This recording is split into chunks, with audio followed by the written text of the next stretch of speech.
Okay, we're live for the second time.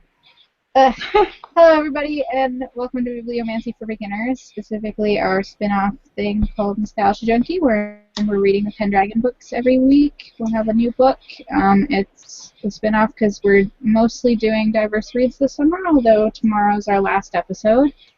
You might notice that you can't see my face. This has to do with the fact that I said again earlier. My internet's being bad, so this might die as well, but I'm hoping that we can get through this discussion without me being gone like last time, because I care about this book and I want to talk about it. I want to be able to talk about it, and I can't do that if I'm not here. So there's that. There also might be swearing, because again, there's often swearing before I get to my disclaimer part where I say that there might be swearing, so I'm just saying that right here, that if you're not comfortable with that, you can probably watch something else. I'm going to let my co-hosts introduce themselves, starting with Gretchen. Hello, I got rid of all of my technical difficulties in the first video, so ha! I am currently outside of my dorm room, which I moved into today, and by moved into, I mean dropped my stuff, and I'm now sitting out here with the lovely noises of summer. So you're welcome for that. Casey.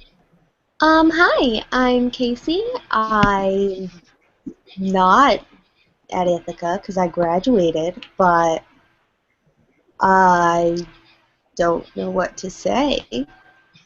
I'm glad to be here, and grad school starts up in a week, and I'm not ready. No one's ever ready. That's all I got. Hi. Hi, Michaela.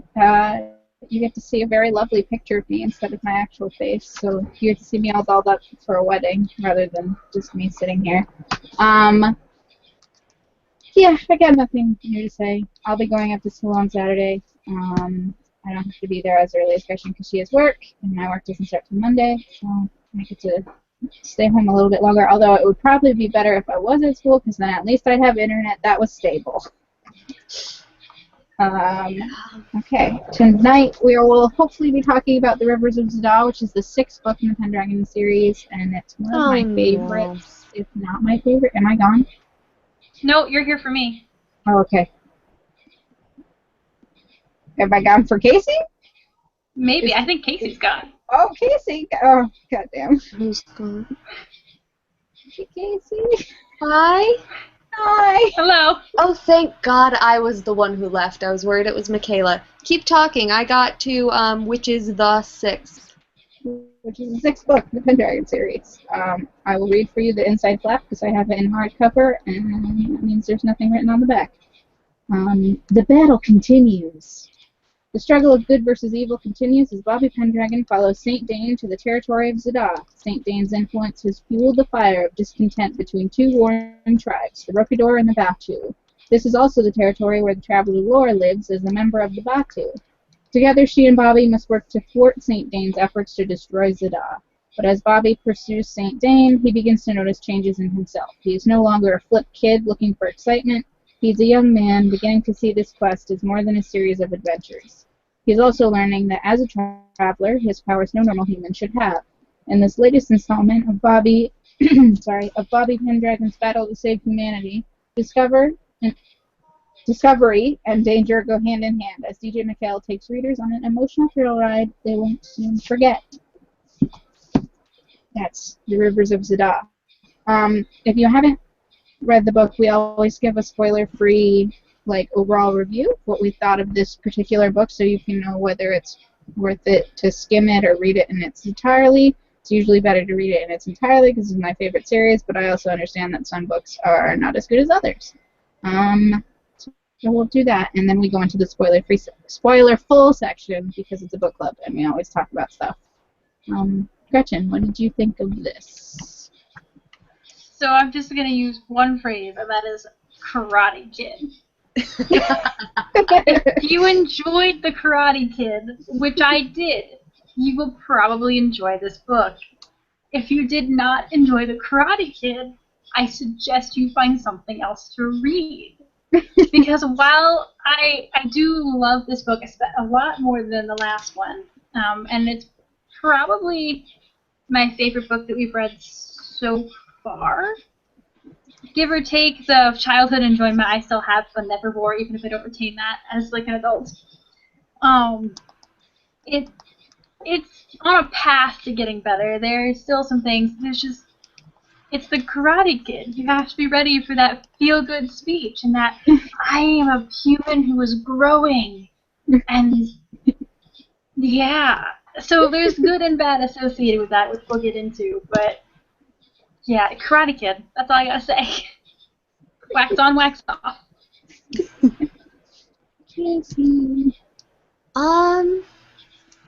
Yeah. Gretchen went Karate Kid. I kind of went Star Wars, which you can kind of see in the outfit a little bit. He's a little dressed like a Jedi. I thought the good things in this book were really good. I also thought some of the series' more major problems were made a bit more apparent. This is probably definitely in my top 3 favorites, but I don't know. I guess it's pretty good, worth reading, but there were some disappointments for me. All right.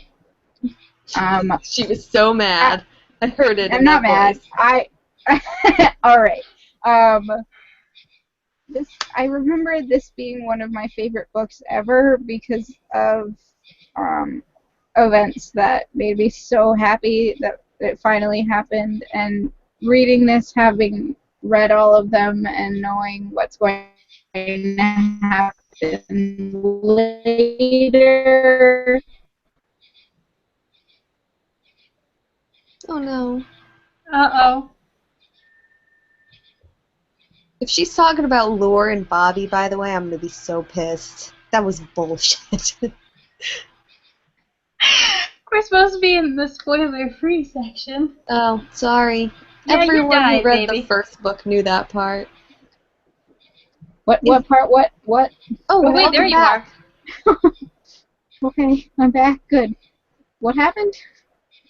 No, you were just talking about that some things that you wanted to happen happened and you were excited about it, and then you went robot. Oh, I'm sorry for going robot. The other thing I said is that having read the rest of it, it sets up a lot of what makes the later books great for me in this book. Like, it's like dropping seeds here and there that are really important overall. Yeah? Okay. Okay, now there's going to be spoilers, because again, this is a book club, we talk about the books. So if you don't want to be spoiled, you should go away now and read the book, and then come back and listen to us talk about it so that you can join in the discussion. And you can tweet at us, or comment in the comments down below, or join discussions on the Goodreads page, because we have all that stuff, and it's linked down below if you want to join us for future stuff, because you should do that. Yeah. That's all I gotta say. Favorite parts? Good. Oh, there goes that robot voice. I asked Casey this in our stopped hangout, and then I realized I really didn't have my own. Like, I don't know. Do you want just, some like, time to think? No, I just, like, there are so many parts for me that, like, I think I would have thought were great as a kid, but then there's always that moment they go too far, like Karate Kid, and too much, like, yeah, and I'm like, ah. So I liked the part where they actually won Zadaa, because I do remember as a kid being like, this is it. They've lost Zadaa. They're going to lose Lore's home planet, and everything's going to be terrible. And so I do like how, unlike some of the other books where we said, oh, you can see this a mile away, this book, I mean, I obviously knew it was going to happen because I've read it before, but this book, like, it really does. There is a lot of tension built up there towards the end. So first half's pretty boring. The second half's pretty good. So that's probably my favorite part. Yeah, I get that. I hear you. Hi, Casey. Oh, hello, there you are. I'm here.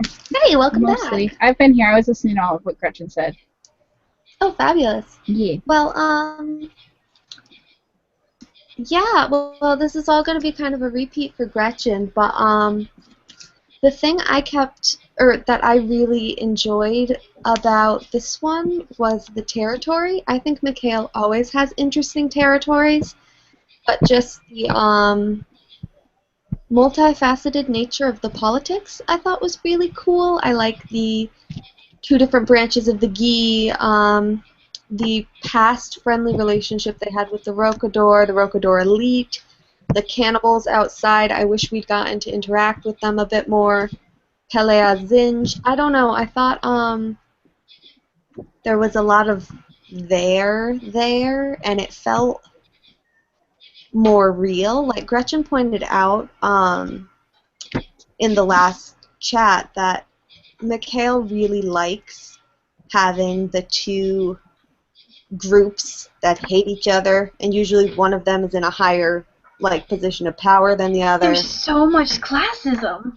Yeah, but I guess what I liked about this one more is that there wasn't really a villain. Like even when you're supposed to empathize with, say, the Klee or the ones in the first book, just because they're ignorant or don't know better, like this, you understand why they don't like each other, and they used to, and I don't know. I thought, and oh my gosh, I would have loved to follow, if a big chunk of this book had been devoted to Pele, I would have been super happy. He's like the prince who gets assassinated, and I don't know, I thought the politics and world building were really interesting, and I was kind of disappointed we didn't get more of that, but that was my happy place. Yes. I'm going to try and say this without dying, but that's probably impossible. I know that everybody hates the first half of this book because I didn't it's boring. hate it. It's just slow. It's my favorite part, though. That training montage is so important. And, like, even as a kid, I found it hilarious just imagining Bobby in the dark, wheeling wildly, getting slapped by his friends. They're slapping him. And that's all they're doing. And it's just hilarious to me. And he's whining and, like, I don't want to do this. You're not fair. And I'm like, you got to learn how to fight. You asked for this. This is hilarious. Jesus. It's so good for me. And it's so important because he's so bad in conflict in the earlier books. If any sort of fight is happening, he's just like, well, I'm about to die. He needs to learn how to take care of himself and, like, be not just brains, but be everything. And that happened, and that's why I love it. It's there. I love I mean, it. I will agree with that. Even if it is slow, I think there was too much of it for me, and I think that's what it was.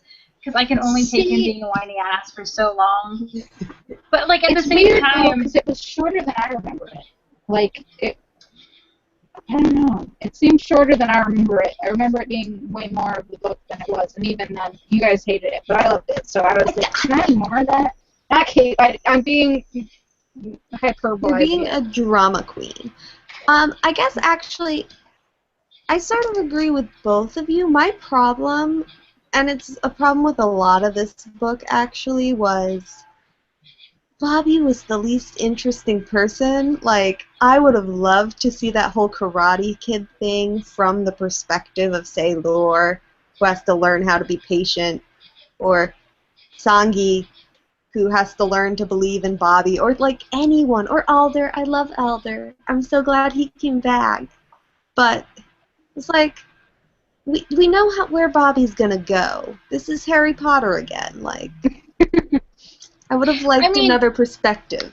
I agree with that because I had forgotten about Sanji until this book started. And I love her.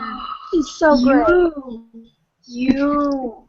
So cute. I want to hug her.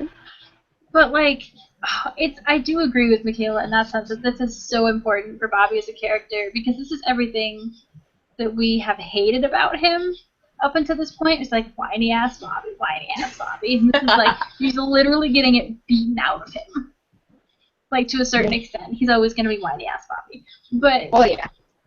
I mean, you know what I mean? So I do agree. And the same thing, like, there was a lot of emotional growth in this that I appreciate, but at the same time I was like, can we blow up things in between?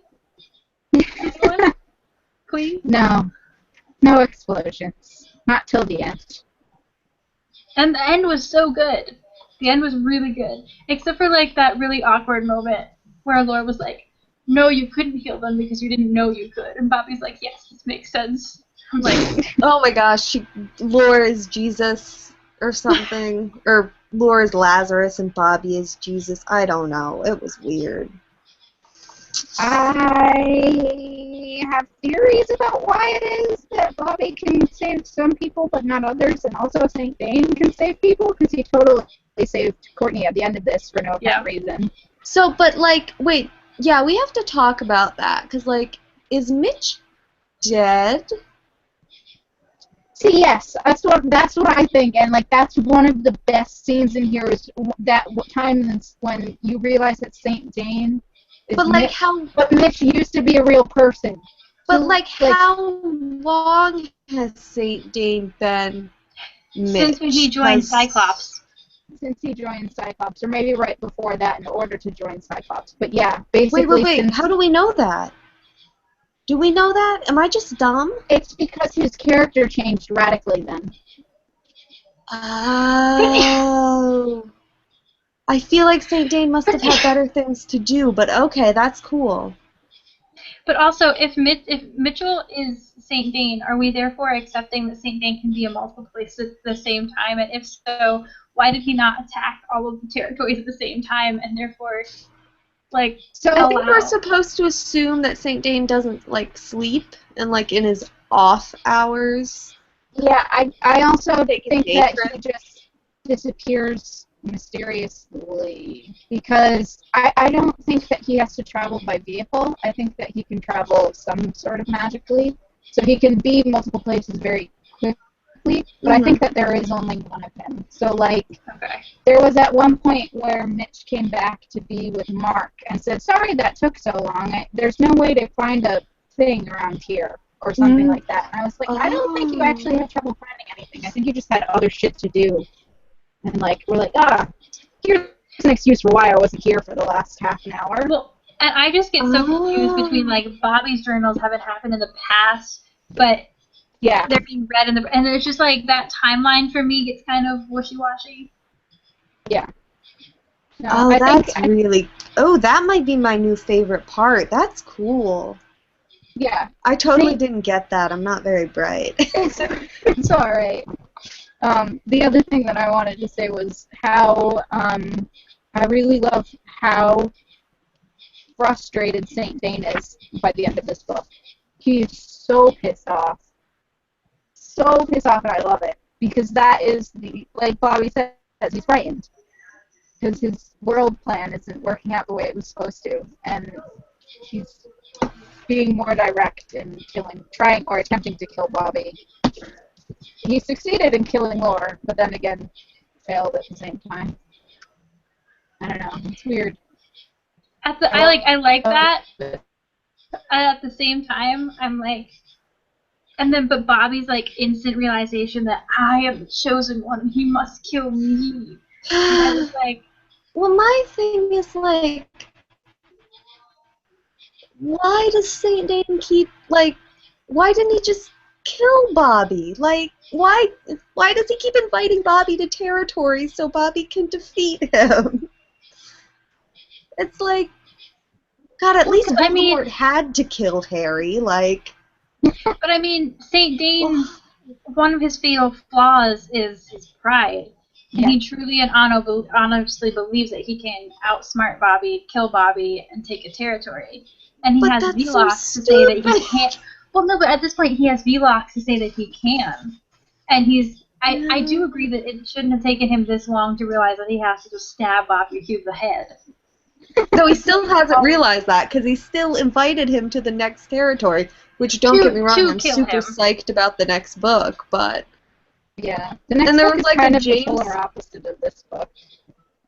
Huh. I feel like, if I remember it correctly, this book was a lot of downtime. The next book is like all uptime. Cool. Really? Because I don't remember liking the Quillian games, but alright. I found the Quillian games interesting, so I don't know how much I liked I'm them compared to excited. this one. I don't remember that one. But like there was one point where like Saint Nate, it was like he'd left for another territory because he knew that Zadaa was going down. It was like that's like the Bond villain leaving like James Bond tied up and dangling over something and then just going away. It's like stay. I think because he believed, like Bobby did, that when the prince got murdered, there was no way that they could salvage it. Like, it's not just him being tied up. It's like, the turning point has already passed. It's failed. Whereas now, rather than Bobby just accepting that he's failed, he's trying to actually revert it and do damage control. Okay. What are the effects of the turning point going this way? What can I do to not revert it, but change it to something that makes more sense to this planet now? Whereas before, if I feel like if they had stayed on Velox, they could have done something about everybody going back into Lifelight, right? Rather than just being like, well, everybody's back into Lifelight, I guess we'll leave. Like, I feel like blowing something up would have helped. Yeah, or like creating your own bug and putting it in there, doing something. But they all just went, we failed and left. And like they didn't do that here. So I said, I think that we've already failed, but let's see what we can do. Oh, And that's they sort of solve it. But I don't know that they can do that every time. But yeah, that's sort of my theory here. Is that Saint James and Bobby both believed that the turning point had already passed. I like it. Mm-hmm. I don't know. I really care about this book. No, well, I mean, love I it. think I want to be convinced. I'm a Scrooge. I think at one point, didn't Michaela say that like the first 4 or 5 books came out at the same exact time? So it's like he had written them all at once. And I think this book really shows a maturity in a lot of ways for Michaela as a writer. Yeah. And I think that's, the complication of the plots, the complication of the world. Because even though it is, I'm fascinated by this now. How, like, almost every world that we've seen so far has been, like, this wacko, this, like, classist society. And I'm fascinated by this. And I feel like it's an English research project in the making. Oh, yeah, for sure. I feel like he's getting better at writing them, though. I don't know. I thought this was a better whatever. No, that's what I mean. It's the same idea, but it's done better. Mm-hmm. And it's less stereotypical. So, like, the first book we could say is arguably the same book as this. There's some people who force other people to live underground, and the people who are on top have more power and more money. But with this one, the people who live underground are so much more technologically advanced than the people on top, and yet the people on top still look down on the people underneath the ground. Like, they both have equal views of hating the other. And it's based less on some idea of, like, superiority and more on, like, fear, which I think makes more sense. Like, another group of people because you don't trust them because you have to rely on them too much, you know? Yep. And they do both rely on each other for very important life stuff. Like, let's stay alive, please. Thanks. Yeah. They also talk about, in this one, a world outside of the place where they're at. So, like, all of these books have sort of represented a very small amount of geography. It's always, like, 2 cities, 1 city and a hamlet next to a city. Like, we don't get to see the whole world, and yet we're supposed to assume that whatever's happening in this city is going to affect what happens everywhere else on that planet. Yeah, that is a weird thing that keeps happening. Except for Velox, where it made sense. It's like every other territory is 1 city. That's it. But I feel like here they had a good explanation for why it's important. Being like, we're one of the few civilized, like, promoted, we have technologies that other people don't have. So if we fall, then other people are going to follow or change the way they are in a negative way. Essentially, important. I like that was achieved better here. Yeah, I will agree with that. Yep. Same. I will, and I'm not usually one to pay attention to the world building, but after having read those first 5 books and then reading this one, it was just so in that way. Yeah. So much of it was done different and better, and just like I said, like more complication, which I think is like really just a signpost for the series as a whole. The thing turns in this book to getting more complicated and more. I hate that phrase on the jacket, like Bobby's no longer a flipped kid, because what? But he's like, groovy and fly and rad. Yeah, it's like as Bobby transforms, the series and its writing transforms, and it like starts to reward you for hanging in there through those first 5 books. It grows up with you. Yeah. Percy Jackson did a similar thing. I never read Percy Jackson. Oh, they were I haven't fun. either. Very cute Harry Potter ripoffs. Worth checking out. Anyway, not important. Rant things? Gretchen? So, Lore and Bobby, friends. I appreciate that Lore turned him down. I appreciate What are you doing? What else did we think was going to happen, though? It's lore. Like... But she didn't just turn him down and say, God, I'm not interested in you. She said, I would be interested in you, but this is not important right now. What, are you dumb? Actually, her being interested in him is the part I find hardest to believe, but okay. Well, I mean, I think that for Lore, I mean, that always made sense to me because Lore is, like, lonely, and Bobby, like, he keeps saying, like, they're the only two who understand. And so that always made sense to me that, you know, because she is a kid, too, and she just wants someone to understand her as well. What always bugged me was that, like, they started presenting, like, that Courtney was moving on and Bobby was moving on, and I was like, okay, this makes sense, because as 2 young children, they wouldn't be expected to, like, have locked their souls together in love. Mm. But then Bobby gets this, like, viable girlfriend option who's like, listen, this isn't important right now, but talk to me later, see what's going on. And Courtney's like, nah, you were in the St. Dane. Lie in a ditch and die. Yeah, Saint... That's gotta feel awful. She almost feel bad boned for Saint her. Dane.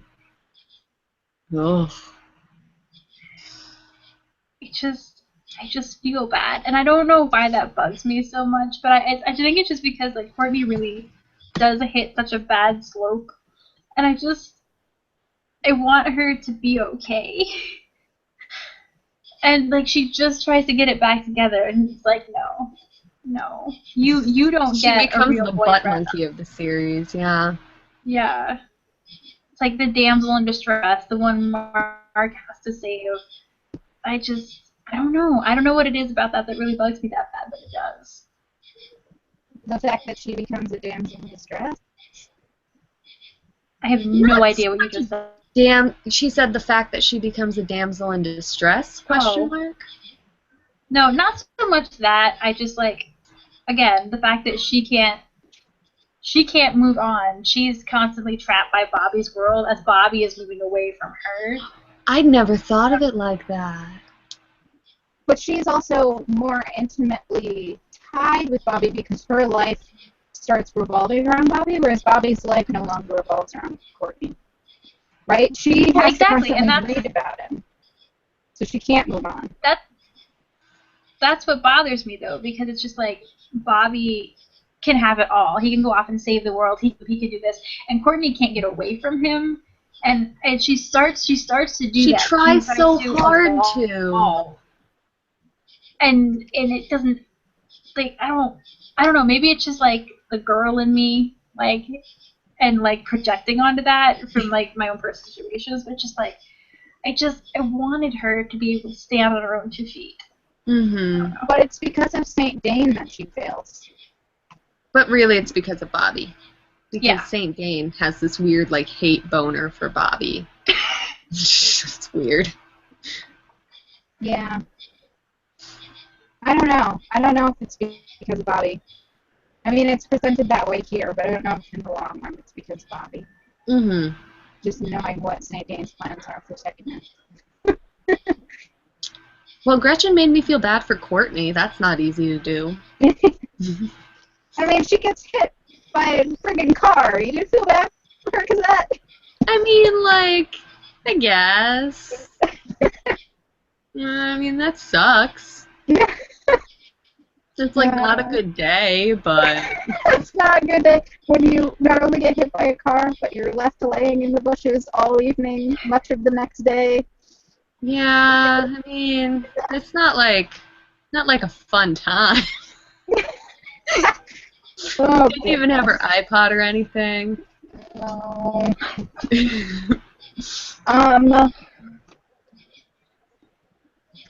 Do I have negative things I want to say about this? Okay, I have a question, and because Okay. you've thought about this probably more than Michaela has, I'm hoping you'll have an answer.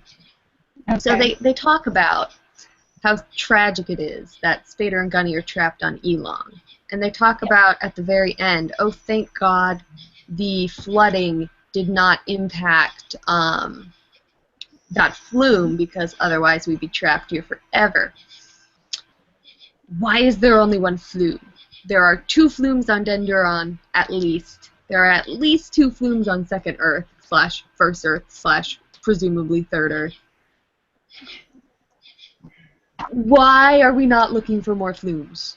They have rings. They're like flume finders. Why? Yeah, but they would have to take the time to do that. And they don't have All any... Spader and Gunny have is time. Well, yeah, no, I definitely think that Spader and Gunny that's what they should be doing right now. Okay. But, like, They if better be Bobby doing and that. Laura and Alder were all trapped there, Okay. that's literally everybody except for the lady from Velox stuck somewhere and unable to stop. Well, no, Patrick is still Patrick on Third Earth could do whatever the hell Patrick does, being a librarian. That's but true. That's not much help. But it's like the people we haven't met yet could technically also be doing stuff, but they have no leader, and we don't know who they are, so we can't care about them. But I feel like when they were like, they had their ring and they're in the flume and they're like, Elong, and then nothing happens. It's like, why wouldn't they just go to another flume on Elong? Why? It might not be activated yet. Did the second one on had to be activated. Like, Get it? it was a potential flume, and it needed the traveler ring to be there in order to be activated. Oh, That's how I sort of read into it. So, like, it might be that there can be more than one, but they both have to be found. The, like, potential has to be found and activated by a traveler before it's useful to them in any capacity. I'll take it. Yeah, all of my Yeah. rants are nitpicks, like, that you explain, so I like having them. Can you also explain why, when the place was flooding, they didn't just go up the hole that had already been drilled by the Gi warriors? And then they could have left that way? Too easy. Okay. I'll take it. Also, it was dark. Well, but then they had headlights. And they could see. Yeah, but they had to go the wrong way first to have headlights. Oh. Can that thing swim? No, it just... Oh, so I guess it couldn't really go up. Okay. No. I'll take it. I'm pretty sure they had to, like, sink it in order to move at all and control it in any way. So Okay. there is that. Nope, I'll take all of that. I feel like that's addressed everything. I thought the romance thing was a little silly, but it always is in every single... I don't think I've ever seen a romance really done well, except for Animorphs, Yeah. because everything in Animorphs is perfect. It's better than Harry Potter. Nothing is worse than Harry Potter. I will say that I don't remember disliking this as a child. I don't think children care about the romance. They just disregard it. No, It's but intense. I have a cold black heart that comes with 3 years of being single. I have no patience. Which, again, with I will romance. reiterate. I deleted this whole thing. It never occurred to me. I think it was probably me just going, yeah, Lord turns him down because I got shit to do. I'm moving on. So, this just, I had shuddered this whole episode. It's just also, I think the thing that made me cringe so much was that, he's writing this down. If it was just his thoughts, but he's writing this down for his best friend who gets laid exactly never, and Courtney, while he's describing the girl he wants to lay instead of her. So it's just oh God, Bobby, shut up. Stop talking. But he addresses that. Yeah, he addresses that for the first time in this, why he's saying it to them. And he doesn't know that Courtney's not reading it at this point, so he is directly saying to Courtney, I'm sorry, we might have had something if I didn't leave, but because I'm gone, I can't. We can't. It's just kind of douchey. Oh, yeah. No, it definitely is. But it's also kind of mature in a way. I don't know. It's it would be douchier if he was like, listen, Courtney, hang on a sec. I gotta explore this thing with lore, but, it's cool. Wait for me, babe. Wait for me. No. I agree about that. I'm talking about going into so much detail about how hot she is and the amount of clothing she is wearing at any one time. Yeah. No one needs to know that, Bobby. No.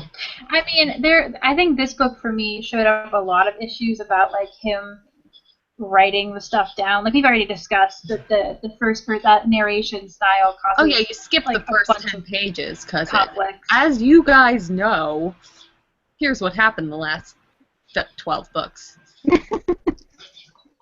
Recap. Hashtag last week on Pendragon. Kids series have to do that though, for some reason. Especially since I think this is the first one that you actually had to wait for.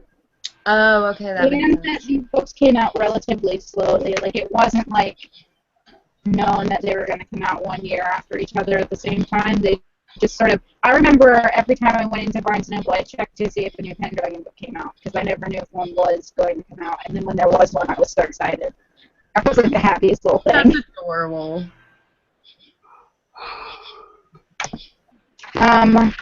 Yes, I agree. I've spoken about the issues with him writing letters and them not quite. One, great writer for a child. Two, the structure doesn't quite match up with the letter properly. Mm-hmm. Yeah. No, and honestly, these are all really nitpicky. They're this was a good book. Just, I'm in a pissy mood because I haven't had enough sleep. I had to move my office today, so Michaela's getting it. No, but it was probably the best written so far. Oh, hands down. So far, best.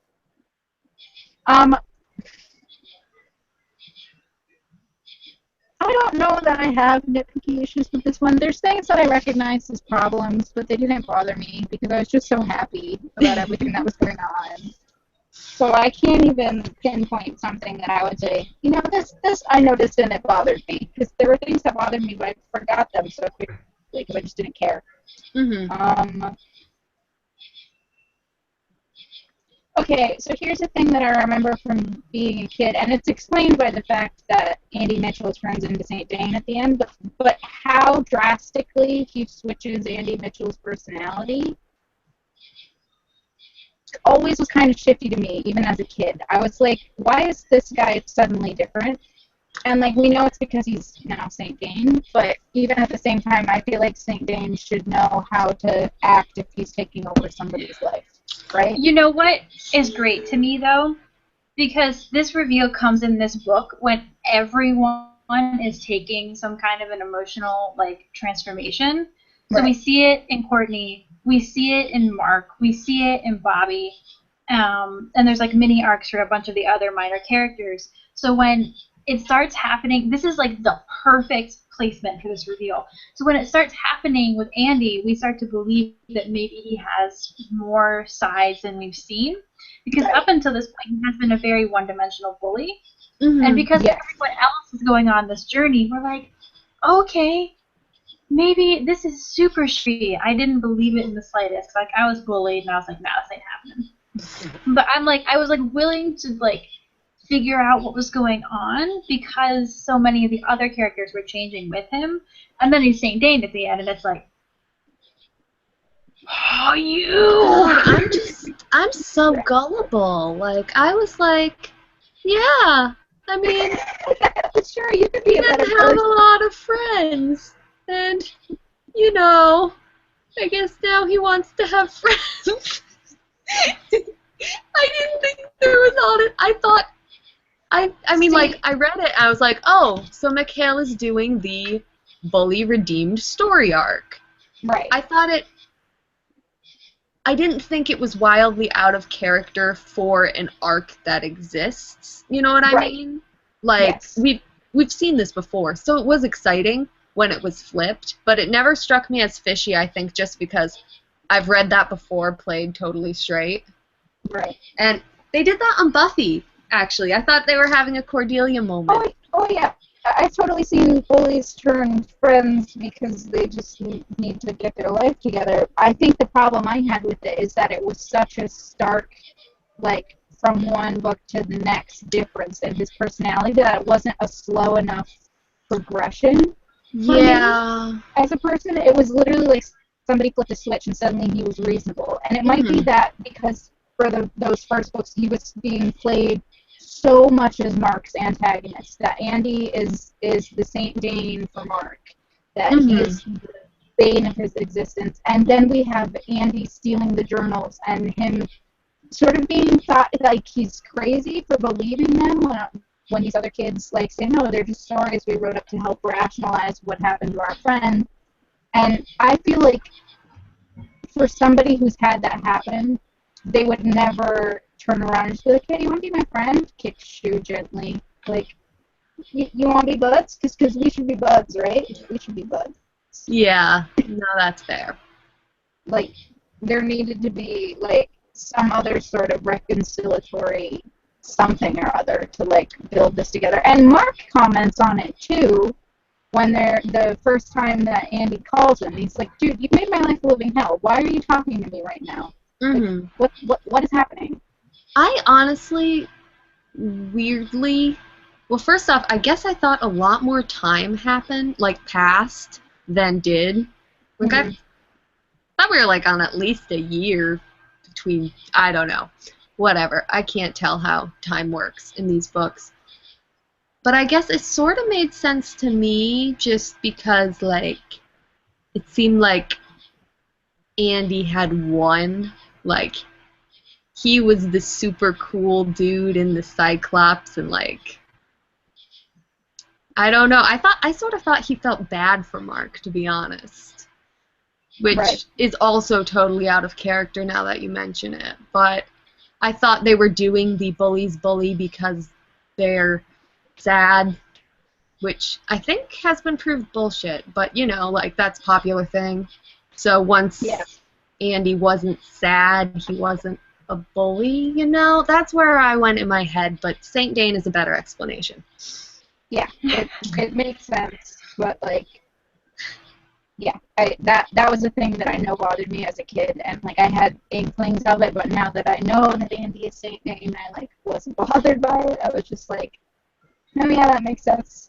I just kind of wish that Saint Dane had done more research on the people he's murdering to take over their lives so that he could at least put up some sort of pretense of, oh, I know what's happening here. I'm just gonna totally blend in instead of being like, hello, I'm a different person. And everybody else being like, okay, that seems You know what I completely think plausible.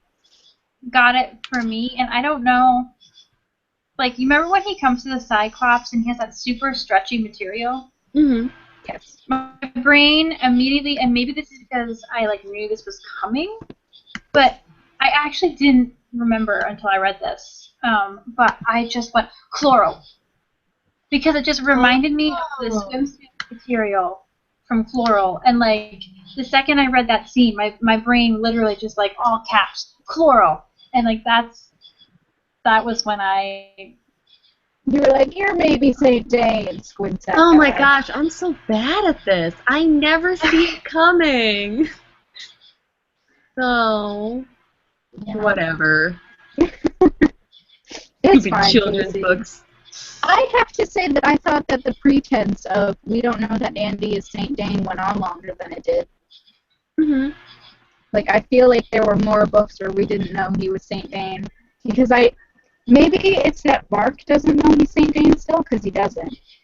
Right. Yeah, And Mark. maybe that's what I'm remembering. Yeah, I feel like that it's went because on Mark. way longer. Mark takes a really long time to figure out that he's Saint Dane. Like, To it's be because a fair- lot of. No, I'm sorry, go. No. I was just gonna allude to something because a lot of big things happen between Mark and Andy that Yes. take a long time. So I think what you're remembering is the fact that it takes Mark so frickin' long to know. It's true. I was going to say, well, does it make you feel slightly better that Courtney's not the only one who starts to, like, make a friend and then gets boned? Because, like, to be fair, Yep. Bobby, Mark loses someone just as importantly as Courtney does with Bobby going. So, I mean, maybe it's more annoying that, like, they both fall apart without Saint Bobby, but Saint Bobby. yeah. But I mean, they both find someone that could replace the Bobby-shaped hole in their heart, and it's Saint Dane both times. But that's Which because says Bobby is something rough. perfect, and we should all love Bobby. Apparently. But Frickin' that also brings Bobby. up my theory that Bobby and Saint Dane are the exact same person. They are, Ew. personality-wise, the exact same person.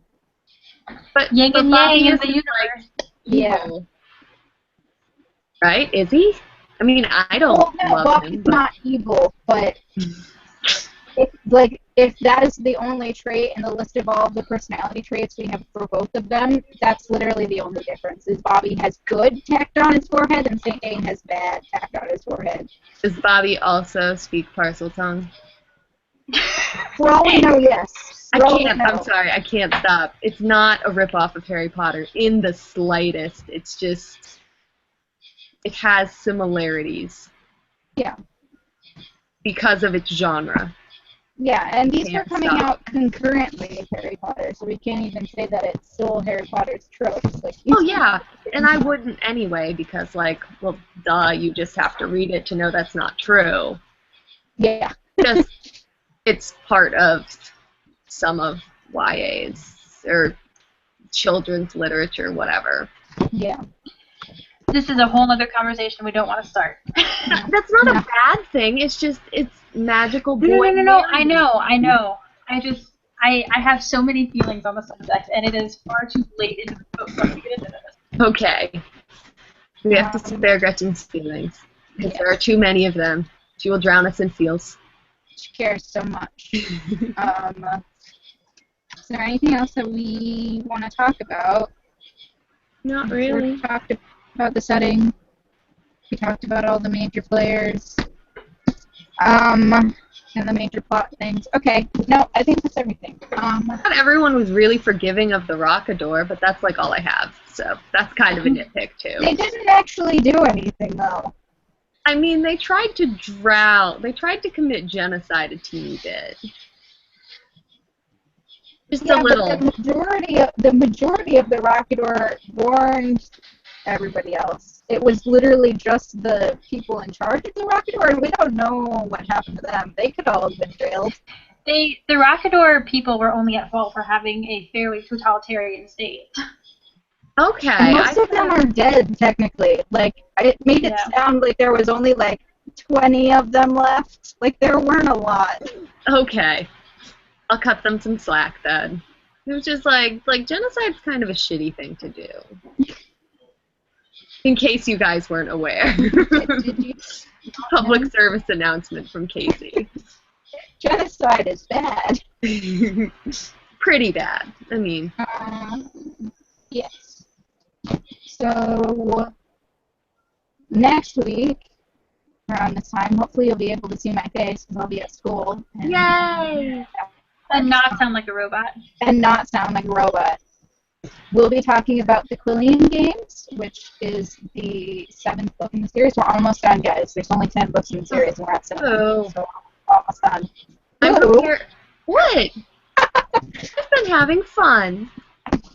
I'm glad you're having fun. It's I a am good fully series. prepared to like this one, even though you guys have terrified me.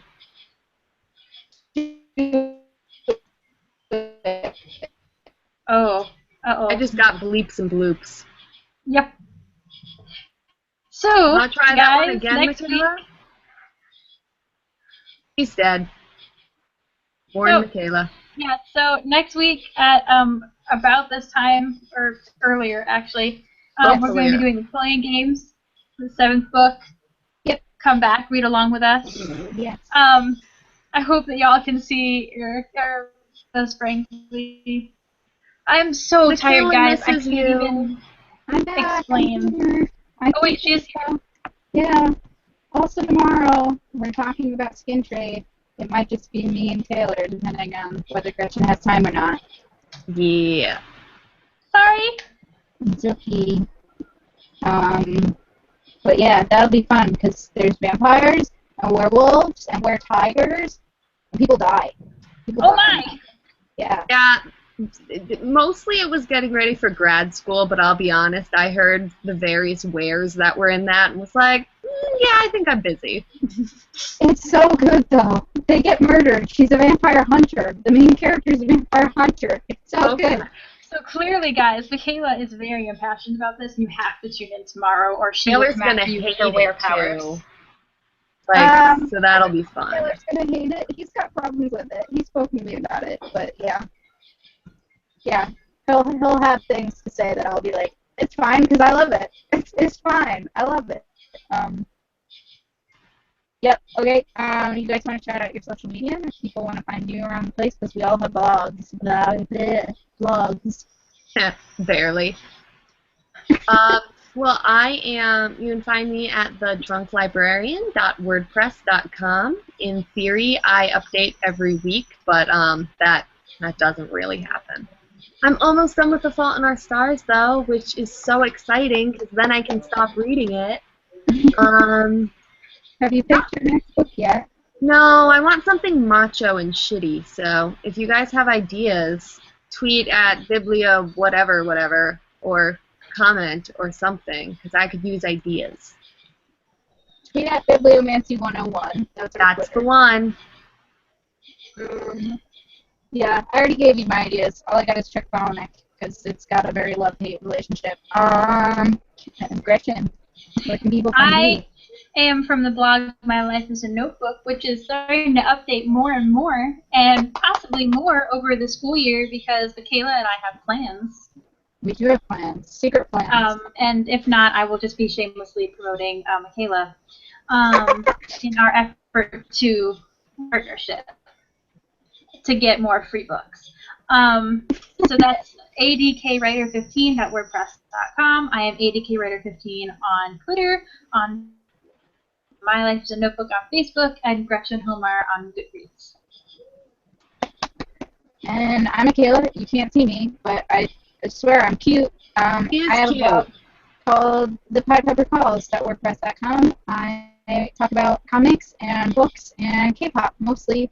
If you like any or all of those things, you should head over there and talk to me about them. This Wednesday, I think I'm going to be talking about the second volume in Rat Queens, but don't hold me to that. I might also be talking about the second volume of The Wicked and the Divine, because I haven't decided which one I want to talk about more. And Friday, I'll be posting our skin trade discussion, so if you want to see that, it'll be lovely.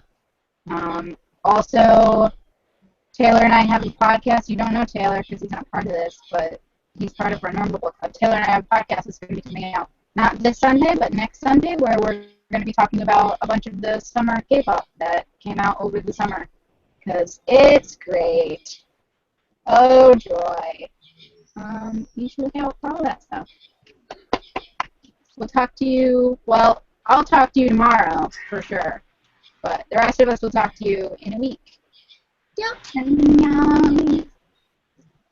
Bye.